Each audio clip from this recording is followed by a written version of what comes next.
ఈ నీరా కూడా ఎప్పుడు తీస్తారన్న తాటి చెట్ల నుంచే కదా నీరా తీసేది? నీరా తీయడం అంటే దాంట్లో ఇప్పుడు ఈ ఉంటాయి కదండి ఈ కుండలు, ఈ కుండలను కొత్తవి తీసుకొచ్చి కొత్త వాటికి ఇదంతా సున్నం రుద్ది ఈ గొల్లలకు కనుక పెట్టేది ఉంటే ఆల్కహాల్ ఫామ్ కాదు ఇలా.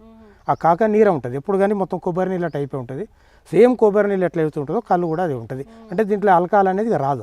చిన్నపిల్లలకు కూడా తాగిపించచ్చు, ఎవరైనా తాగొచ్చు. మొత్తం దాపులో ఇక మొత్తం నీరనే ఉంటుంది.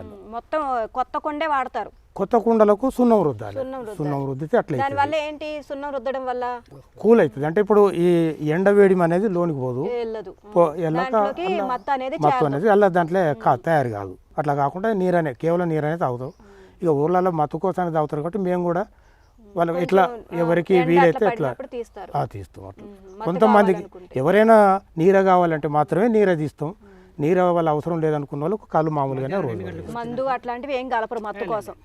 మేము ఇక్కడ దించినట్టు ఇక్కడ నుంచి బస్తీలలో పోయిన తర్వాత వాళ్ళు షాపులు పెడతారు కదండి కళ్ళు కాంపౌండ్లు.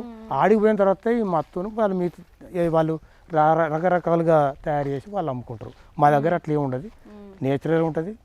అంతా కూడా ప్రజలు ఇక్కడ ఉన్నటువంటి రైతులు ప్రజలు ఉంటారు, వాళ్ళకు అనుకూలంగానే మేము పనిచేస్తాం.